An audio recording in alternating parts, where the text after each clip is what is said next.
Asia is everything to Australia's long-term prospects. Asia is Australia's geography. It is our demographics. If you look at the composition of Australian society now, overwhelmingly and continuing to tilt in the direction of folks of Asian background. The opportunity set in Asia. Asia is the world's growth engine. It's got the best demographics, particularly in Southeast Asia, the best demographics in the world. So the opportunities in Asia for Australia are almost limitless. So as a nation, that's something we've got to look at really squarely. We've got to be very focused and determined about continuing engagement throughout Asia.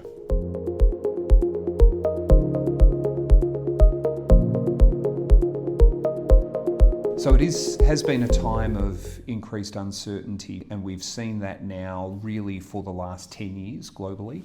And what that means for capital allocators is that the world is shifting. The old certainties, many parts of the established world order are being rethought, and, it's very uncertain right now as to how that'll play out over the next 20 and 30 years. What's the answer to that? As always, diversification.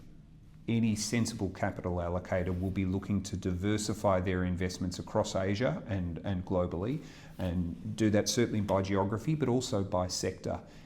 Diversification is the one free kick in investment. That's a truism, and it's a truism because it's true. So that's certainly what we're recommending to all of our investors.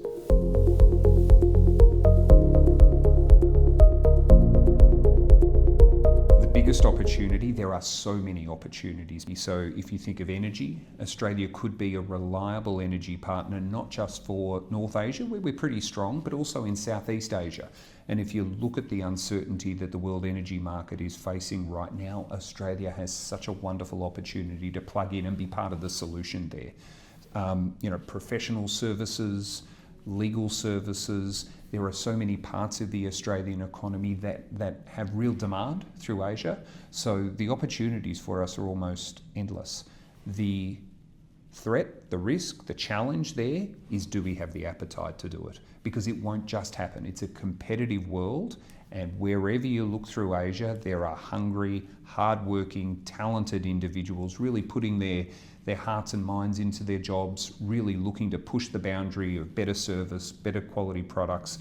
Have a look how China's gone over the last 30 years. There's been a lot of hard work to build an extraordinary manufacturing ecosystem.